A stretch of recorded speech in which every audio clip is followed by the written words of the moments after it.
Jadi saya lihat Bang Haji Rhoma Irama sudah terlalu jauh. Jadi ya jangan salahkan kalau saya mengusulkan Robito tidak usah datang. Saya larang, saya punya menantu Habib Hanif ataupun mantu-mantu saya yang lainnya untuk menerima undangan podcast bersama Bang Haji Rhoma tentang nasab. Enggak, jangan, karena dia sudah berpihak. Dia sudah ada di kelompok seberang sana, saudara.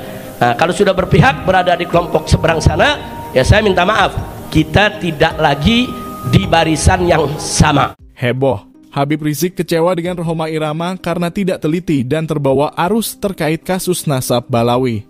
Habib Rizik mengatakan Rhoma Irama tidak objektif karena Rhoma Irama terlihat sudah tidak netral. Habib Rizik pun memberikan arahan ke Habib Hanif dan Rabitah Alawiyah. Kalau diundang podcast Rhoma Irama tidak usah datang karena sudah tidak netral. Itulah kenapa Rabitah Alawiyah tidak datang undangan podcast Rhoma Irama. Habib Rizik pun mengajak Rhoma Irama yang dianggap sahabatnya untuk diskusi sambil makan bareng. Habib Rizik siap menjawab pertanyaan terkait nasab. Habib Rizik pun menduga kejadian semua ini ada dalangnya sudah bedesain. Berikut adalah video Habib Rizik.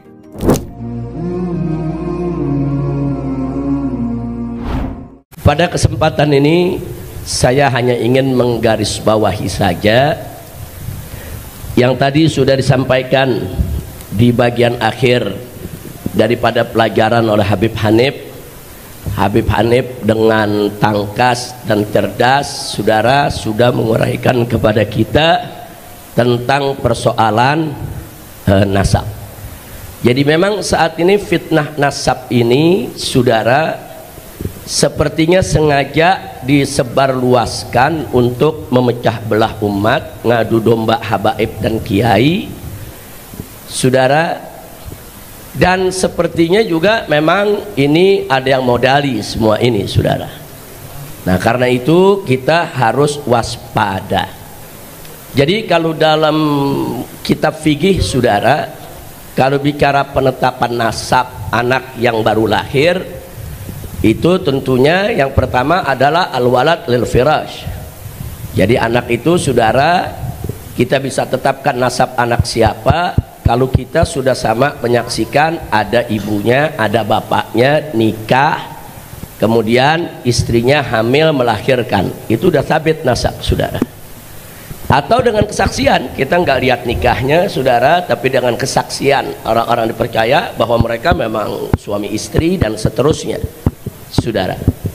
Nah, jadi ada ikrar. Nah, itu kalau untuk orang-orang yang baru lahir, ya ikhwan. Tapi bagaimana kalau yang nasabnya itu sudah turun-temurun? Nah, kalau nasabnya itu sudah turun-temurun, saudara, nah maka dalam fikih itu disebutkan ada dua cara. Yang pertama adalah asyuhrah.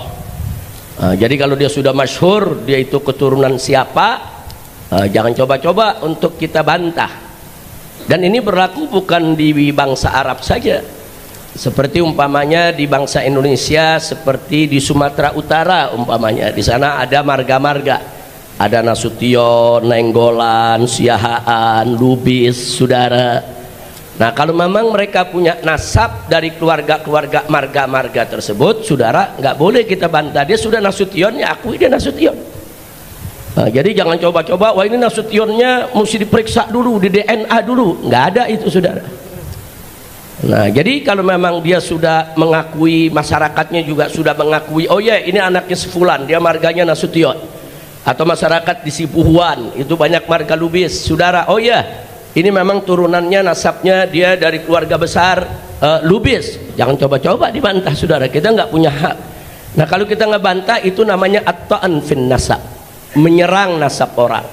Nah, Nabi mengatakan di antara salah satu perbuatan yang merupakan kufrun billah adalah at-ta'an fin nasab, menyerang nasab, ya ikhwan. Nah, kemudian tadi sudah saya sampaikan ada cara pertama syuhra, yang kedua istifadah. Jadi dalam kitab fikih cukup udah syuhra, istifadah, selesai. Hakikatnya serahkan kepada Allah, ya ikhwan. Nah, jadi kalau sudah syuhra, istifadah, sabit sudah nasab seseorang. Apalagi nasab ba'alwi. Nasab ba'alwi ini istimewanya, saudara, bukan hanya syuhra dan istifadah, tapi ijma ulama.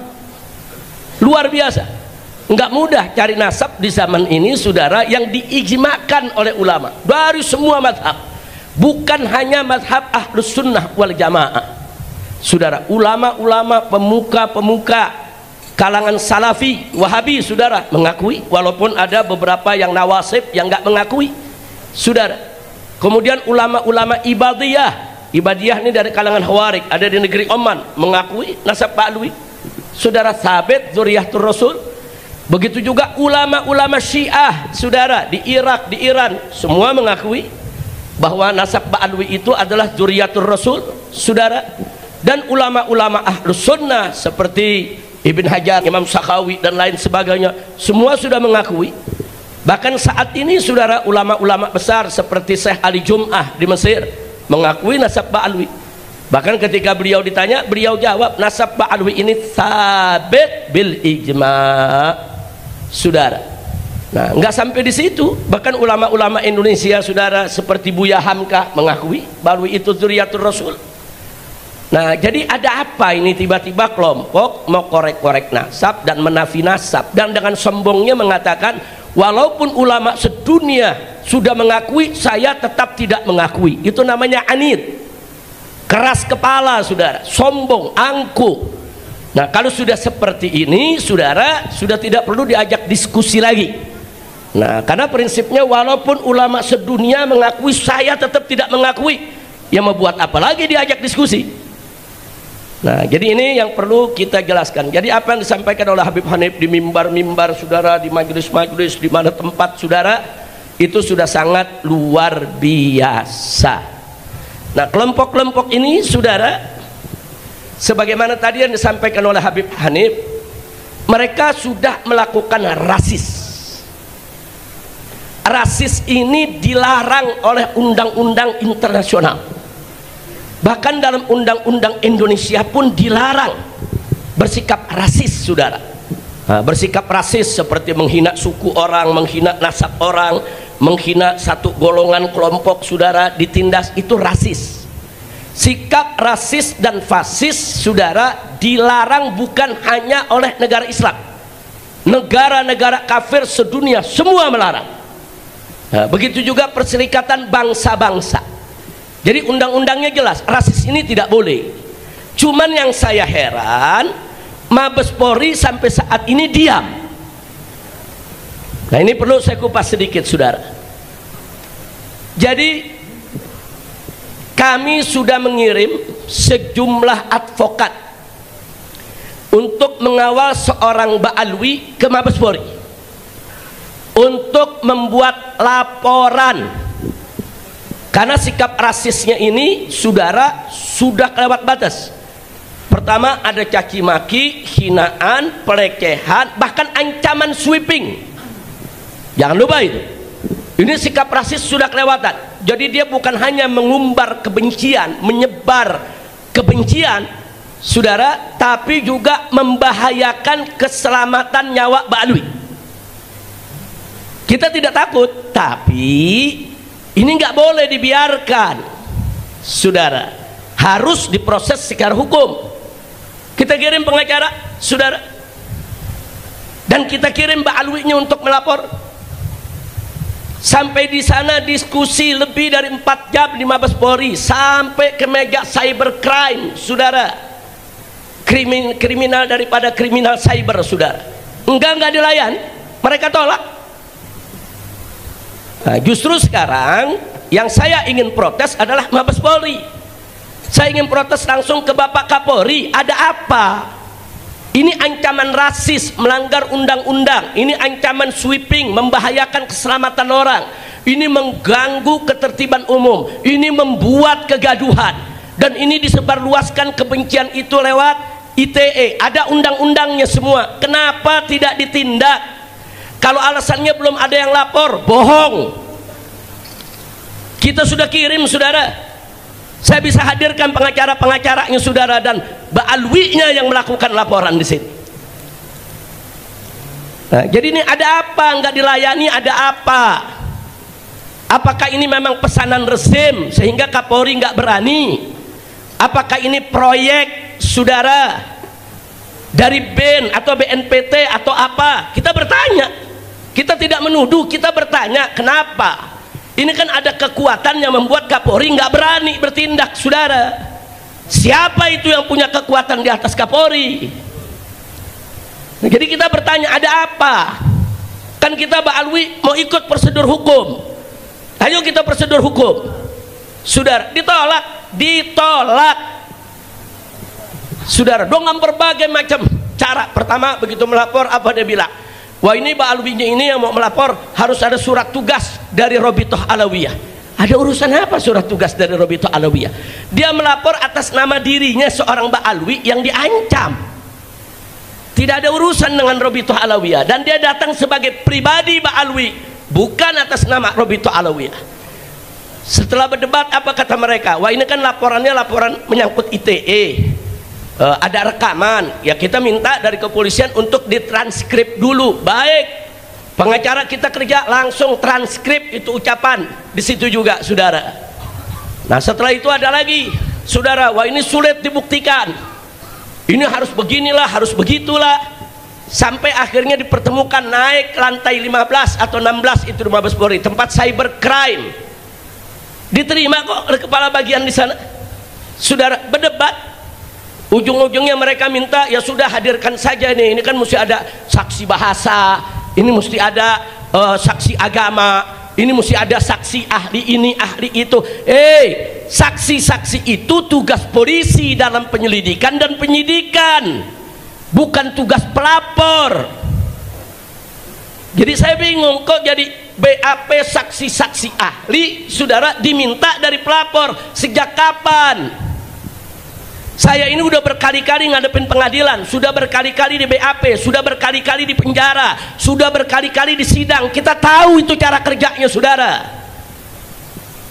Jadi bukan pelapor itu yang diminta, sediakan ini, sediakan itu. Terus terang saja, maaf Pak, kami nggak berani ini untuk terima laporan ini karena atasan kami nggak kasih. Siapa atasannya? Sebut aja. Mabes Polri nggak berani. Kenapa? Karena ini program, Pak. Sebut aja. Fair, jujur, adil. Jadi ini yang perlu kita sampaikan. Jadi jangan anggap ini belum dilaporkan. Sudah dilaporkan, saudara. Ini sudah dilaporkan, proses. Nah, artinya di sini ada pembiaran, kesengajaan, tindakan rasis yang melanggar undang-undang dan menebar kebencian lewat ITE, saudara, dibiarkan.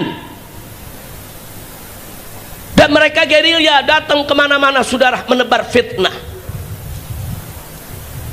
Nah, ini nggak boleh dibiarkan, saudara. Nah, sampai-sampai ada seorang artis dangdut pun terpengaruh.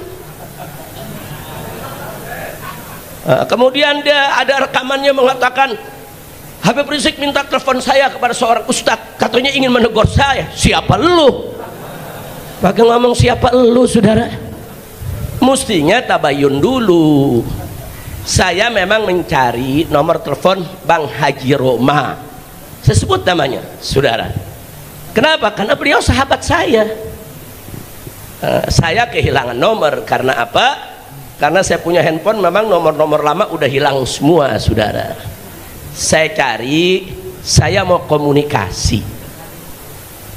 Nah, yang namanya sahabat, watawasau bil haqqi watawasau bis sabar, saudara. Akhirnya saya dapat itu nomor dan saya kontak. Saya dalam mobil, di depan saya supir saya Haji Ahmad Sarkasi, di samping saya istri saya. Artinya mereka-mereka ini jadi saksi apa yang saya bicarakan, saudara. Jadi jangan ngarang-ngarang. Nah, jadi saya sampaikan begitu salam, assalamualaikum warahmatullahi wabarakatuh. Gimana Bang Haji? Baik, sehat walafiat. Semoga antum tetap sehat walafiat. Kita doakan. Nah, habis kita doakan, kita sampaikan, Ji, ana dapat kabar ini dari para Ba'alwi yang ada di Jakarta, habaib. Katanya begini, antum nih ada undang seseorang yang nyerang Ba'alwi. Nah, terus dia katakan, oh iya Beb, kita memang lagi bikin diskusi di sini. Ya nggak apa-apa, cuman kalau boleh, ana mau kasih masukan. Kalau antum ingin diskusi yang objektif, independen, undang dari kedua belah pihak. Nah ini antum ngundang baru satu nih, Habib diserang-serang. Udah gitu sikap antum seperti membenarkan. Nah sekarang an usul undang itu Gus Rumail. Nanti habis Gus Rumail undang Habib Hanif. Saya sampaikan. Atau kalau antum masih belum puas juga, yuk kita ketemu. Antum ketemu sama ana di mana, kita ngobrol. Kan kita biasa ngobrol bareng, kita ngopi, kita ngeteh. Bahkan sampai kita katakan, ji ana nih sayang sama ente, sayang. Dan habaib ini banyak cinta sama antum. Hati-hati, jangan sampai antum terjebak dengan gerakannya para begal nasab. Kita sampaikan kenapa kita sebut begal nasab begini ji dalam telepon. Cuma ini di telepon gak enak ji. Kalau kapan kita mau ketemu, ayo ane jelasin. Ente mau kitab apa, kita jelasin. Ente sahabat ana mau makan siang bareng, ayo kita ketawa-ketawa, nggak ada masalah, saudara. Nah kalau dia cerita ada ustadz, ji Habib Rizik ini minta nomor ente mau ditegur, ya tabayun dulu dong. Kalau perlu ngomong Habib Rizik, ente menegur aneh, siapa lu? Begitu dong. Itu gentleman, saudara. Kan satria bergitar. Ya kalau satria terus lagi, lu mau negur gue? Siapa lu mau negur gue? Begitu dong. Nggak ada pembicaraan di situ, saudara. Kita penuh kasih sayang dan cinta, kita sampaikan. Sampai terakhir kita bilang al-afuji ya, jangan tersinggung. Ini aneh cuman memberikan masukan. Mudah-mudahan Allah selamatin antum, Allah jaga antum. Kita doain segala macam doa. Ada istri aneh jadi saksi di samping aneh. Ada supir aneh di depan aneh, saudara, yang ikut mendengarkan, saudara. Nah akhirnya usul kita diterima. Ya Beb, kebetulan sebetulnya Gus Rumail tuh sudah aneh jadwal juga, udah untuk diundang Habib besok. Ya baguslah. Nah besoknya Gus Rumail datang, saya dengarkan itu pertanyaan-pertanyaannya. Ternyata pertanyaannya kurang substantif. Jadi pada saat dia bicara dengan grup gengnya begal nasab, bicaranya substantif. Diatur sedemikian rupa sehingga ada serangan-serangan terhadap Pak Alwi. Tapi giliran nanya Gus Rumail tidak substantif, saudara. Sehingga datar begitu aja. Kan Gus Rumail menjawab sesuai pertanyaan, saudara. Kan pertanyaan bisa diatur. Pertanyaan itu dalam teknik dialog, kadang-kadang ada pertanyaan itu dibuat memang untuk mengarahkan orang. Ini polisi paling jago nih soal begini nih. Saya tahu polisi paling jago. Kalau BAP orang ditanya begini sampai ke korek ya, kawan. Saya udah hafal itu tuh, karena kita udah berkali-kali di BAP, saudara. Itu namanya pertanyaan mancing, saudara, untuk kepentingan si polisi. Nah sekarang saya lihat pertanyaan yang diajukan oleh Roma seperti itu, mancing hanya untuk kepentingannya dan kepentingan geng begal nasab. Nah saya mulai kecewa. Hari berikutnya dia undang Imad saudara bin Sarman, dia undang lagi dari grup sana, saudara. Nah begitu saya lihat sudah tidak objektif, dia berpihak. Dan saya cek kenapa ya kok bisa berpihak, ada apa ya, kan dia sahabat kita, orang baik. Nah begitu saya selidiki, ternyata dia dapat nasab dari geng begal nasab. Oh pantes. Belakangan dilantik jadi anggota geng nasab begal nasab, saudara. Wah dapat panji lagi bendera. Nah jadi begitu saya lihat, oh pantes. Akhirnya saya sampaikan, saudara, ke teman-teman di Robito, jangan terima undangannya. Dan saya sampaikan ke Habib Hanif, jangan terima undangannya. Karena kalau sudah tidak objektif, kalau orang sudah berpihak tidak objektif. Nggak bisa, orang kalau mengundang di podcast ada dua pihak yang berseteru, itu harus objektif. Dia tidak boleh berpihak, saudara. Dia harus di tengah-tengah. Dan pertanyaannya baik ke kanan maupun ke kiri harus, saudara, substantif, menyentuh akar persoalan. Tapi kalau dia sudah berpihak dari ke sebelah sana, dapat nasab, dapat kartu anggota, saudara, dilantik sebagai bagian dari geng mereka, saudara, ya kalau sudah begitu nggak bakal bisa objektif. Maka itu saya usulkan ke Robito, tolak undangannya. Hanif tidak usah terima undangannya, apalagi saya, saudara. Jangan sampai nanti saya mengatakan dia mau paksa saya datang. Siapa lu? Nah, kan kita juga bisa ngomong begitu. Emang dia doang yang bisa ngomong? Siapa lu mengundang gue? Jangan, bahasa-bahasa begitu nggak boleh dikeluarin, saudara. Itu bahasa jelek. Itu bahasa yang bisa merusak silaturahim. Itu bahasa yang bisa merusak hubungan. Saya sudah sediakan. Kapan Ji? Kalau ente mau, sebutkan aja waktunya kapan. Kita makan siang bareng. Kita ngobrol yang enak. Ente mau nanya apa aja, ana siap untuk jawab. Nah, tapi belakangan ternyata dia masih makin condong ke sana, dan akhirnya ada sengaja atau tidak sengaja, atau saya katakan Bang Haji Roma ini kurang teliti, saudara, percaya satu info disebarluaskan dengan sumpah kepada Allah. Demi Allah, saya ditelepon dengan orang yang mengaku dari Robitoh Alawiyah menawarkan saya nasab. Saya diminta untuk beli nasab. Dia sendiri ngomong ditelepon oleh orang yang ngaku dari Robitoh Alawiyah. Telepon dulu dong ke Robitoh, bener apa enggak? Bukan langsung bersumpah, saudara, di hadapan media terus disebarluaskan. Itu fitnah. Dan Robitoh Alawiyah sudah bikin pernyataan tidak pernah, saudara, menjual nasab atau menawarkan orang untuk beli nasab. Enggak ada, saudara. Sudah Robitoh Alawiyah sudah bikin pernyataan. Jadi dibantah. Ada pernyataan seorang artis dangdut, saudara, Robitoh membantah. Robitoh tidak pernah kirim orang dan tidak pernah telepon orang. Nah, jadi siapa itu yang telepon? Mestinya tabayun dulu ke Robitoh. Habis tabayun, oh ternyata enggak, telepon lagi tuh orang, bajingan lu ngebohong, ngaku-ngaku dari Robitoh. Begitu dong. Itu baru satria bergitar. Kira-kira jelas gak? Habib Hanif paham, Habib Hanif ya? Kan satria, betul?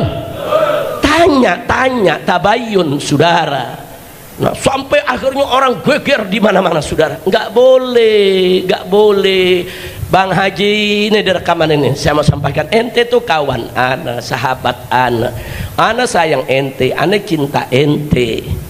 Kalau ente ingin ngajak diskusi orang-orang yang berseteru dalam soal nasab, berimbang. Entenya juga mesti objektif, jangan ikut dulu dong ke geng mereka. Kalau ente udah jadi anggota dilantik oleh mereka gimana?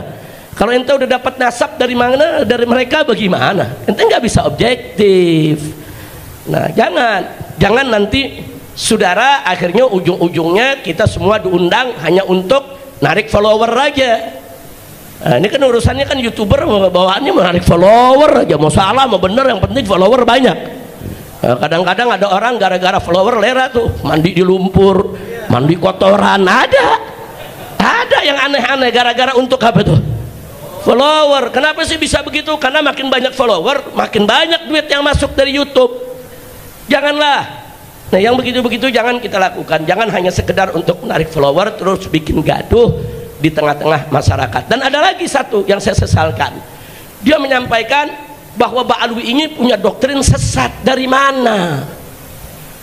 Kalau ini pernah saya bantah, saya nggak sebut namanya, saudara, saya bantah. Jangan bilang Ba'alwi ini karena nih geng-geng begal nasab, saudara, mereka menyebarkan fitnah. Mereka bilang apa? Ba'alwi ini punya doktrin sesat. Dia itu mendoktrin anak-anaknya, keluarganya di kalangan Ba'alwi itu kalau nenggak minuman keras nggak apa-apa karena dia turunan Nabi. Kalau zina nggak apa-apa, kalau judi nggak apa-apa. Dari mana? Saya ini Ba'alwi, guru-guru saya banyak dari kalangan Ba'alwi dan banyak dari kalangan kiai, saudara. Keluarga besar saya Ba'alwi, dari datuk saya, kakek saya, bapak saya, paman-paman saya, guru-guru saya. Nggak ada yang mengajarkan kami, hei ente keluarga Nabi boleh maksiat sesuka hati. Nggak ada, saudara. Kalau ada seorang yang ngaku Habib terus perilakunya tidak beres, itu kan urusan pribadi dia. Jangan langsung dibilang itu doktrin habaib. Nggak bisa begitu dong, saudara. Apa kalau ada 1, 2, 3 orang Jawa, saudara, mencuri, terus kita katakan doktrin masyarakat Jawa mencuri itu boleh? Nggak begitu dong. Masyarakat Jawa itu punya tata krama tinggi, nggak ada itu ajaran-ajaran yang merusak, saudara. Betul? Apa boleh kalau ada satu orang Betawi, saudara, atau satu orang Sunda dia berjudi, saudara, kemudian kita katakan doktrin masyarakat Betawi harus berjudi. Ada begitu? Enggak ada. Itu si pribadi yang bejat, yang rusak. Enggak ada urusan sama suku, enggak ada urusan sama keluarga, enggak ada urusan itu, saudara, dengan budaya seseorang. Nah, ini yang perlu diluruskan. Kita enggak mengatakan semua habaib itu bagus, enggak. Oknum-oknum habaib juga banyak yang rusak, yang judi, yang nenggak minuman keras, saudara, ada. Siapa bilang enggak, saudara? Yang ngaku turunan Nabi, yang berzina, yang mencuri, ada. Siapa yang bilang mereka tuh kayak malaikat, nggak dosa sama sekali? Nggak ada, saudara.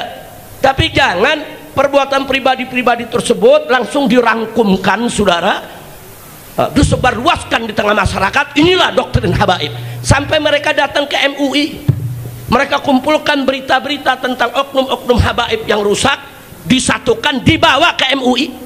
Dia minta supaya MUI ini menyatakan habaib ini, Ba'alwi ini sesat. Dia minta supaya Robito Alawiyah itu dibubarkan. Ada apa, saudara? Ini kalau bukan gerakan politik yang praktis, strategis, saudara, ini nggak mungkin terjadi. Makanya mudah-mudahan rezim ini segera lengser, saudara. Jadi di pemerintahan baru yang akan datang ini harus kita benahi dan harus kita usulkan kepada pemerintah baru yang akan datang agar begal-begal nasab, buzzer-buzzer yang kerjaannya hanya ngadu domba umat, bikin gaduh, semua ditindak secara hukum. Setuju? Takbir. Shallu ala nabi. Nah, jadi itu, saudara. Jadi saya lihat Bang Haji Roma Irama sudah terlalu jauh. Jadi ya jangan salahkan kalau saya mengusulkan Robito tidak usah datang. Saya larang, saya punya menantu Habib Hanif ataupun mantu-mantu saya yang lainnya untuk menerima undangan podcast bersama Bang Haji Roma tentang nasab. Enggak, jangan, karena dia sudah berpihak. Dia sudah ada di kelompok seberang sana, saudara. Nah, kalau sudah berpihak berada di kelompok seberang sana, ya saya minta maaf, kita tidak lagi di barisan yang sama, saudara. Saya bersama Bang Haji Roma Irama, bersama Kiai Haji Hasim Muzadi, bersama Pak Din Samsuddin, saudara, bersama Kiai Haji Zainuddin MZ, saudara. Dulu kami sama-sama bikin organisasi namanya Fahmi Tamami, saudara. Untuk apa? Untuk menjaga masjid-masjid umat Islam agar tidak direbut oleh kelompok-kelompok di luar Ahlus Sunnah. Karena ketika itu banyak masjid-masjid direbut, saudara. Nah, umat ini goyang. Anak Kiai Hasim Muzadi mengusulkan kita bentuk aja Haji Roma Irama yang menyambut, Kiai Haji Zainuddin sambut, rame-rame, kita sama-sama, saudara. Nah, saya berharap jangan gara-gara soal begal nasab Haji Roma seperti ini akhirnya kita bubar di Fahmi Tamami, ya ikhwan. Padahal organisasi ini bagus. Nah, maka itu kita doakan semoga Bang Haji Roma Irama dapat taufik dan hidayah, kembali ke jalan yang benar. Nah, kita nggak minta Haji Roma Irama dukung habaib, enggak. Kita nggak minta dukung Ba'alwi, enggak. Objektif aja. Sebagai seorang YouTuber, podcast, objektif. Jangan memihak. Jangan memihak. Kalau dia tidak memihak, insya Allah siapapun diundang akan datang, saudara. Saya siap datang. Robito kita minta untuk dorong untuk datang. Habib Hanif, semua mantu saya datang kalau objektif. Tapi kalau sudah berpihak, dapat nasab pula, saudara. Nah, udah gitu dapat kartu anggota lagi dari geng Imad bin Sarman, saudara. Nah, kalau sudah begitu, maaf, saudara. Hadza firaq baini wa baina. Ini perpisahan kita sampai di sini. Nah, jadi ini yang perlu kita sampaikan. Enggak, saya di sini bukan ingin mengecam atau menjelekkan seseorang. Saya hanya ingin klarifikasi dari hati yang paling dalam. Saya cinta dia, saya kasih nasihat. Tapi kalau dia merasa ditegur, nggak terima, ya urusan dia, saudara. Kita kan nasihat kan nggak maksa orang. Mau diterima alhamdulillah, nggak mau diterima juga nggak apa-apa. Kira-kira jelas tidak? Nah, itu yang ingin saya sampaikan, dan saya minta kepada semua yang ada di sini, sebagaimana tadi sudah dijelaskan panjang lebar oleh Habib Hanif, mestinya persoalan fitnah nasab ini harus segera kita akhiri sampai di sini, saudara. Nggak usah lagi kita ribut-ribut soal nasab. Yang mau ngakuin silakan, nggak mau ngakuin nggak apa-apa, saudara. Nah, nanti kan ada pengadilan Allah di akhirat. Nah, nanti kita lihat saja siapa yang disambut oleh Nabi dan siapa yang nggak disambut oleh Nabi. Nabi nggak bakal sambut orang-orang yang membenci anak cucunya, saudara. Nabi nggak bakal berikan senyum kepada orang-orang yang benci kepada anak cucunya, saudara. Dan Nabi, saudara, akan menyambut siapa saja dari umatnya yang cinta kepada ahlul baitnya dan cinta kepada para sahabatnya, insya Mudah-mudahan kita termasuk golongan yang disambut oleh Nabi, diberikan syafaat oleh Nabi, agar kita bisa masuk surganya Allah dan kumpul bersama Nabi kita Muhammad sallallahu alaihi wasallam.